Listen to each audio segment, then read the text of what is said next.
Haviam poucos lugares onde a perseguição não estava na moda. A África e Alexandria, em especial, poderiam ser chamadas de Escola dos Mártires.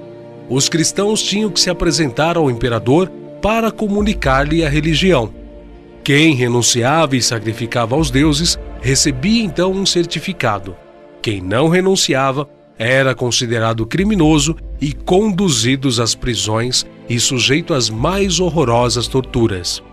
Neste período, muitos cristãos tiveram que fugir de casa e procurar refúgio em outros países, em lugares ermos, em praias, em grutas, nas montanhas ou em cavernas, padecendo grande necessidade depois de deixarem famílias, pais, mães, cônjuges, filhos e amigos, além do conforto, honra, prosperidade, paz e bens materiais que até então possuíam. Quando, pois, vos perseguirem nesta cidade, fugi para outra.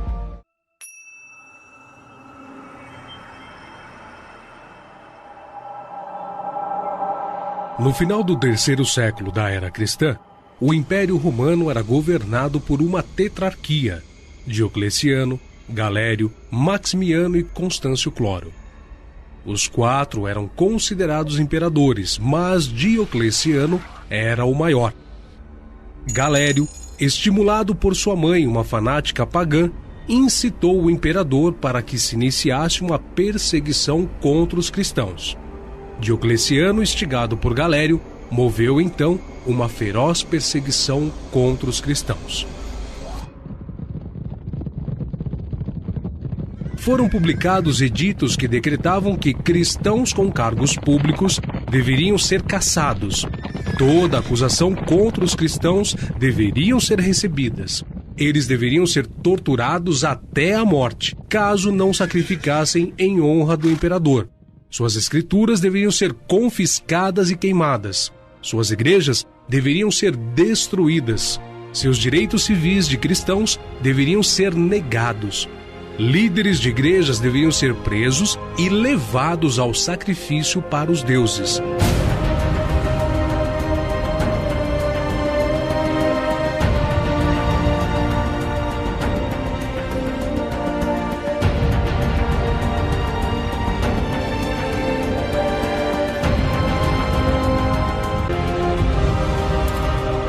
Muitas casas foram incendiadas e famílias cristãs inteiras pereceram nas chamas.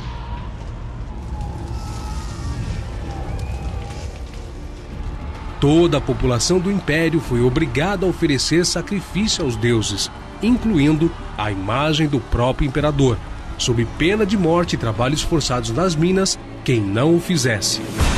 A perseguição se fez geral em todas as províncias romanas, mas principalmente no leste. Durou 10 anos e é impossível determinar o número de mártires nem enumerar as várias formas de torturas e mutilações sofridas por eles. Fogo, chicotes, espadas, adagas, cruzes, veneno e fome se empregaram nos diversos lugares para dar morte aos cristãos. E se esgotou a imaginação no esforço de inventar torturas contra pessoas que não tinham cometido crime algum, senão o de amar ao próximo como Cristo os amou. Em Roma, os cristãos foram mortos de vários modos e o mais cruel foram luminárias para a cidade e para os jardins do imperador. Então eram besuntados de piche e queimados, vivos. Cansado de tudo, pouco antes de morrer, fraco e doente, o próprio Galério, instigado, emitiu o edito de tolerância. Os cristãos poderiam existir novamente e poderiam fixar suas casas de reunião e toda a comunidade poderia sobreviver em qualquer lugar sem prejuízo algum.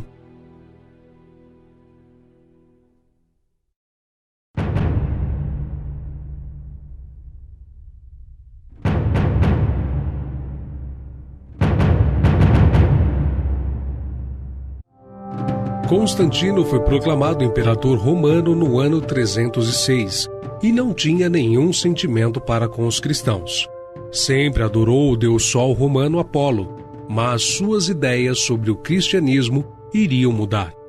Em uma de suas batalhas, ocorreu que, chegando próximo ao local de conflito, percebeu que tinha feito um erro de cálculo e estava em desvantagem na batalha.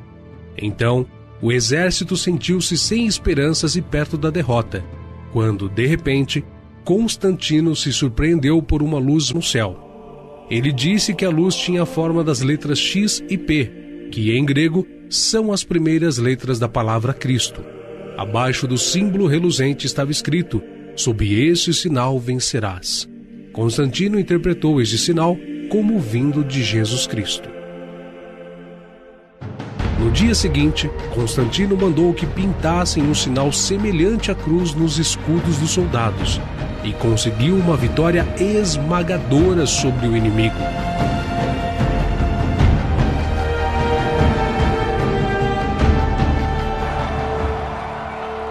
A partir de então, Constantino professou sua devoção à fé. Desenhasse o sinal da cruz nos escudos e nesse dia ele tomou Roma e venceu a batalha. O fato histórico onde o Constantino tem a visão, né, de que por esse sinal vencerás, né, serás vencedor, é atribuído e de fato está registrado em Eusébio de Cesareia, historiador da igreja, o que pode ir além, e eu acredito, da nossa experiência natural. O Constantino é usado para apaziguar e trazer um pouco de paz à vida da igreja. Constantino já tinha uma certa simpatia pelos cristãos. A sua mãe era cristã e principalmente depois dessa experiência, Constantino teria se tornado muito benevolente para os cristãos e ele mesmo teria se tornado um cristão. Então, finalmente, no ano 313, após Constantino ter tomado o poder de Roma, ele assina o Edito de Milão, dando finalmente liberdade para todos os cristãos. A partir de agora, a igreja poderia viver em paz. Por enquanto, a igreja ainda não é a religião oficial. Com Constantino, ela se tornou livre. Os cristãos poderiam ir e vir livremente com a sua fé. E agora? Como será que a igreja vai reagir a essa liberdade? Uma igreja principalmente formada por pessoas pobres, mas agora faz parte do Estado. Uma igreja em que antes haviam pessoas simples, mas agora a elite começa a fazer parte dela. Como será que a igreja vai reagir? Será que a igreja permanecerá pura dentro da sua essência? Quais serão as consequências depois da conversão de Constantino? Isso nós veremos no nosso próximo episódio, quando a igreja se torna a igreja imperial. O sangue dos mártires foram as sementes do Evangelho. E por causa deles, por causa da perseverança dos primeiros cristãos, nós estamos aqui hoje.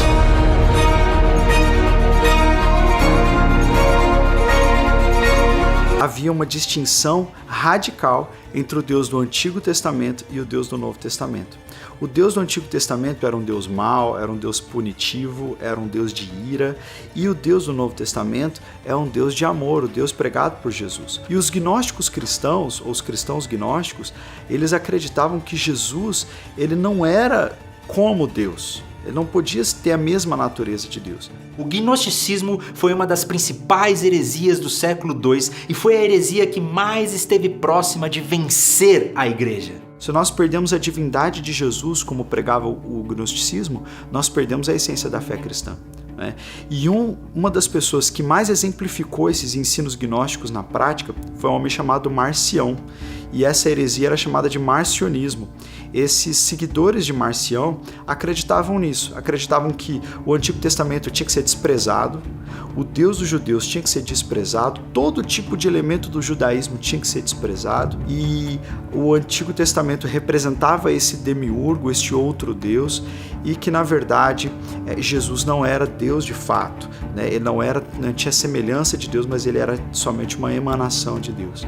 E eles tinham uma Bíblia própria, né? Eles usavam apenas os escritos de Paulo, sem contar as pastorais, então eles usavam as epístolas paulinas, e o único evangelho que eles usavam era o evangelho de Lucas, só que um evangelho editado, tirando as passagens judaicas, né, as passagens que falavam dos judeus ou que remetiam ao Antigo Testamento. Então, diante disso, diante das lendas e dos mitos que existiam no meio do povo e das heresias que surgiram dentro do cristianismo, a igreja precisava ter alguma reação, ela precisava se organizar, e foi então que ela começou a se defender.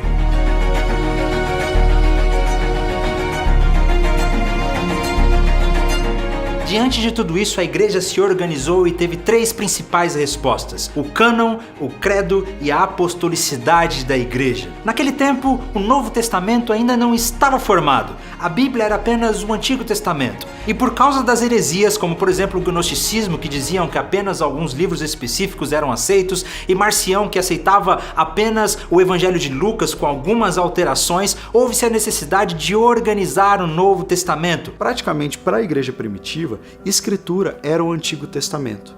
Os apóstolos não escreveram com o intuito de criar um Novo Testamento. Isso foi acontecendo e sendo reconhecido pela igreja ao longo do tempo. Então, algumas pessoas acreditam que na verdade houve uma reunião e que nessa reunião o imperador e as lideranças da igreja decidiram o que ia ser Escritura, decidiram o que ia ser cânon. Mas não foi assim. As igrejas simplesmente iam recebendo os seus escritos, né, e iam validando esses escritos. Quando lá no final do século IV existe o concílio, né, e o último concílio do ano IV, eles definem o cânon, na verdade não foi uma definição, foi simplesmente a constatação de que as igrejas já aceitavam os mesmos livros e rejeitaram os mesmos escritos, porque haviam muitos escritos naquela época. E a formação do cânon, ela foi então esse processo lento, gradativo, que partiu das igrejas, não partiu de uma liderança unificada. Partiu da ação do Espírito Santo na própria igreja.